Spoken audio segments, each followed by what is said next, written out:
Bismillahirrahmanirrahim. Baik.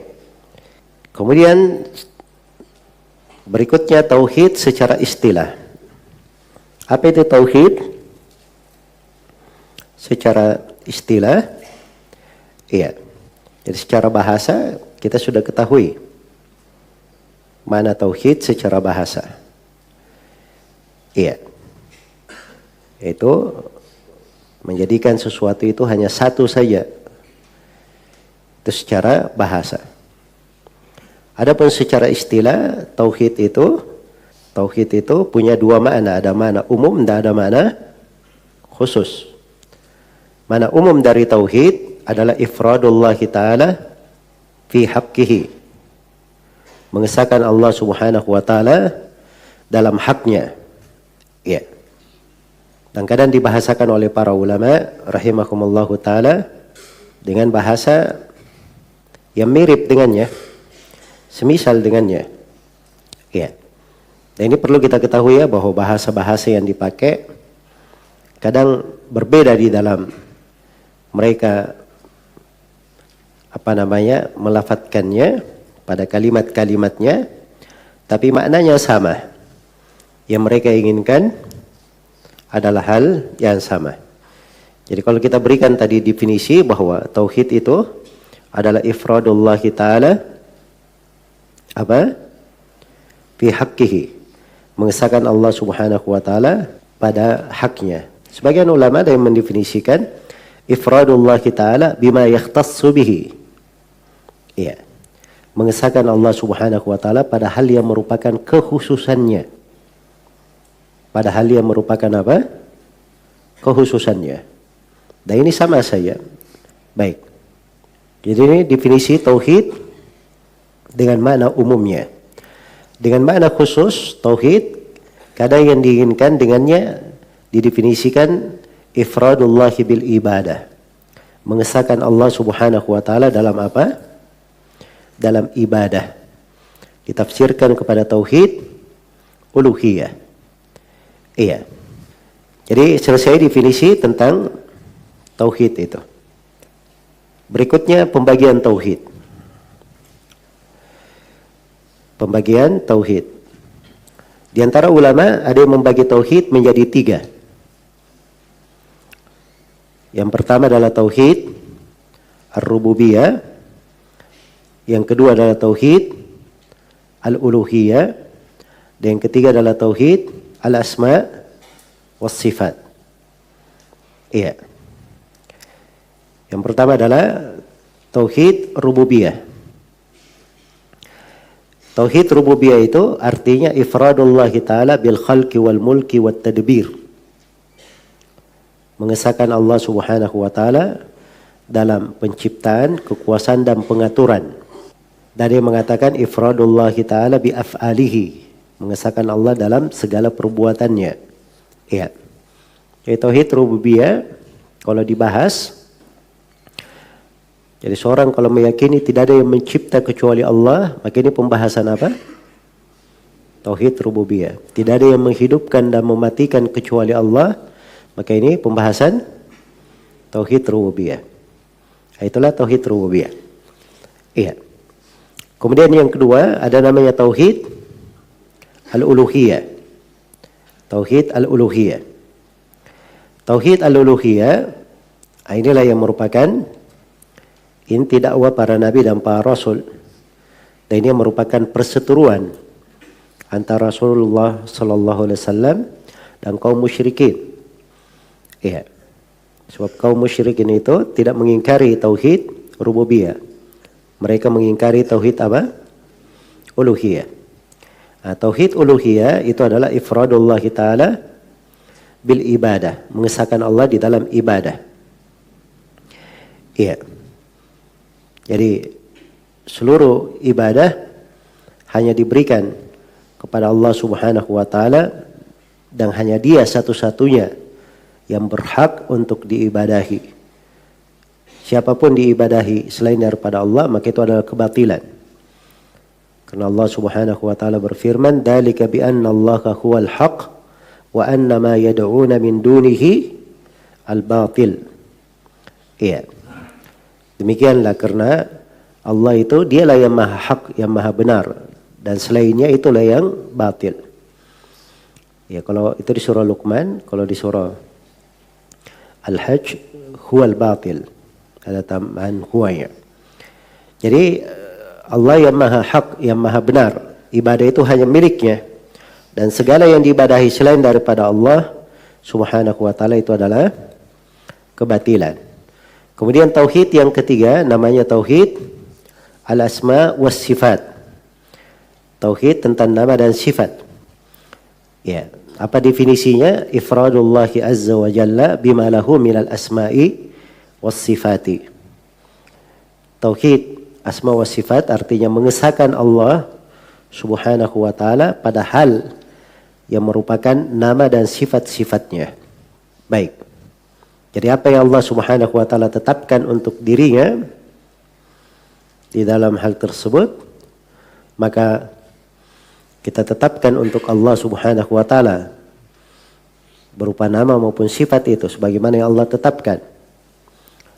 Sebagaimana kalau Rasulullah menjelaskan hal itu, maka kita tetapkan sebagaimana yang dijelaskan oleh Rasulullah sallallahu alaihi wasallam. Dan kewajiban di dalam asma dan sifat ada dua. Ada al-itsbat, ada menetapkan seluruh nama dan sifat bagi Allah sebagaimana yang Allah tetapkan di dalam Al-Quran dan Rasulullah tetapkan di dalam haditsnya. Kemudian kewajiban yang kedua adalah nafyul mumatsalah, menafikan segala permisalan, segala penyerupaan terhadap Allah Subhanahu wa ta'ala. Tidak boleh kita membuat perumpamaan, permisalan, tandingan terhadap Allah di dalam seluruh nama dan sifat-sifatnya. Ini dua kaidah, dasarnya adalah ayat Al-Quran di surah Asy-Syura ayat 11. Laisa kamitslihi syai'un wa huwa as-sami'ul basir. Laisa kamitslihi syai'un. Allah tidak serupa dengan suatu apapun. Dialah yang maha mendengar lagi maha melihat. Baik. Jadi ini pembagian yang pertama dari pembagian tauhid. Di pembagian pertama ini tauhid dibagi berapa? Dibagi dua tadi. Apa yang pertama? Tauhid rububiyah, terus tauhid uluhiyah, terus tauhid al-asma wa sifat. Ini pembagian yang pertama. Ada yang membagi tauhid menjadi dua. Ya. Ada yang membagi tauhid menjadi dua. Yang pertama namanya tauhid fil ma'rifah wal itsbat, tauhidul ma'rifah wal itsbat. Dan yang kedua tauhid fil qasdi wat talab. Ada tauhid dalam ma'rifah dan itsbat, dalam pengetahuan dan penetapan. Dan ada tauhid di dalam maksud dan pencarian. Jadi pada segala yang wajib ditetapkan, ditetapkan. Apa yang wajib diketahui, diketahui. Yaitu mengesahkan Allah dalam hal itu disebut tauhid ma'rifah dan apa? Itsbat. Pada segala maksud seorang hamba, apa yang dia cari, apa yang dia minta, Allah ditauhidkan di situ. Ini tauhid al-qasd wa talab namanya. Ya. Ini pembagian ini tidak berbeda dengan pembagian sebelumnya. Sebab tauhid ma'rifah wal itsbat itu terkandung di dalamnya tauhid rububiyah dan tauhid al-asma was sifat. Sedangkan tauhid al-qasd wa talab itulah tauhid apa? Tauhid uluhiyah. Itulah tauhid uluhiyah. Iya. Jelas ya? Ini tiga jenis tauhid. Kalau kita bagi tiga, dua jenis tauhid kalau dibagi dua. Dan ini semuanya ada di ucapan para ulama. Hal yang tidak ada silam pendapat di kalangan para ulama tentang pembagian ini. Dan ini bukan pembagian baru. Pembagian ini sudah dibagi oleh para ulama dari semenjak dahulu. Disebutkan dari Ibnu Jarir At-Tabari. Ya. Dan dalilnya adalah at-tatabbu wal istiqra'. Jadi teliti semua dalil dari Al-Quran dan hadits, maka tauhid tidak keluar dari tiga ini. Tidak pernah keluar dari tiga hal ini. Dan tatabbu dan istiqra itu di dalam pendalilan adalah hujjah di kalangan para ulama. Jelas ya? Maka ini pembagian tauhid. Pembagian tauhid misalnya di dalam ayat-ayat Al-Quran. Iya. Rabbus samawati wal ardi wa ma bainahuma.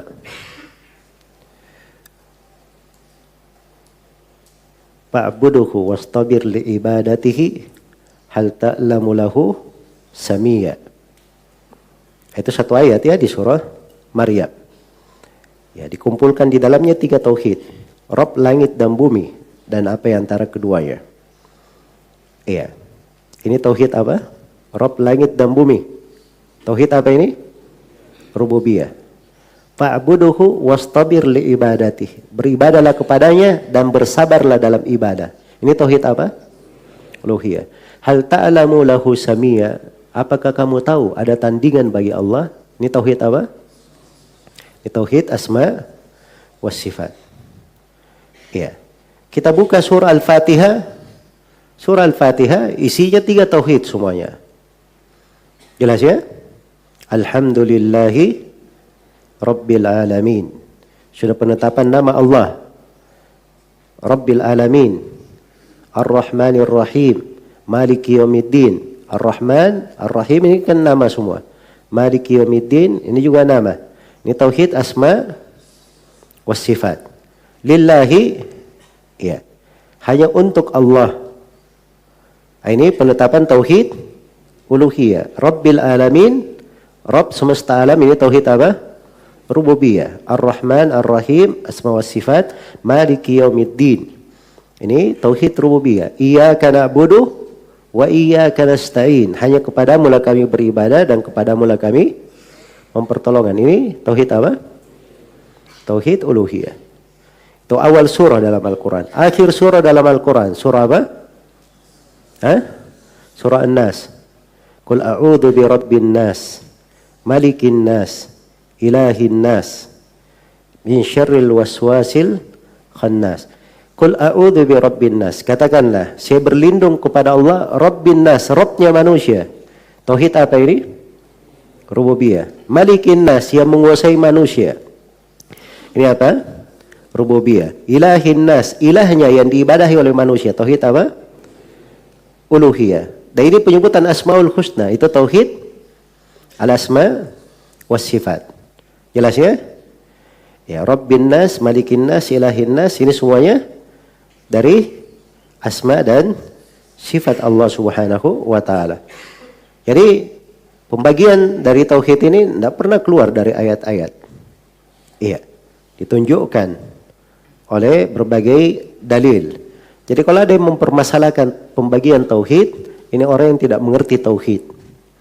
Orang yang tidak mengerti tauhid, tidak merenungi dari ayat-ayat Al-Quran dan hadits-hadits Rasulullah Sallallahu Alaihi Wasallam.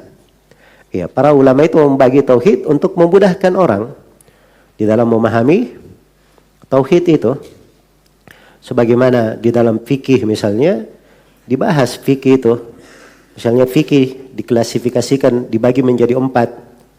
Ya, ada fikih ibadah, kemudian ada fikih muamalah, ya, kemudian ada fikih di dalam nikah, kemudian ada fikih di dalam peradilan dan di dalam hudud, batasan-batasan, hukuman-hukuman.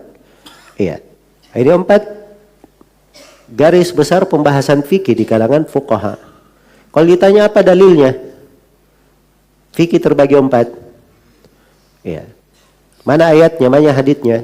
Tidak ada ayat dan hadits khusus menjelaskan fikih terbagi 4. Tapi syariat ini tidak ada yang keluar dari 4 pembahasan fikih tersebut. Nah, ini dari hal yang disepakati oleh para ulama. Jelas ya? Baik.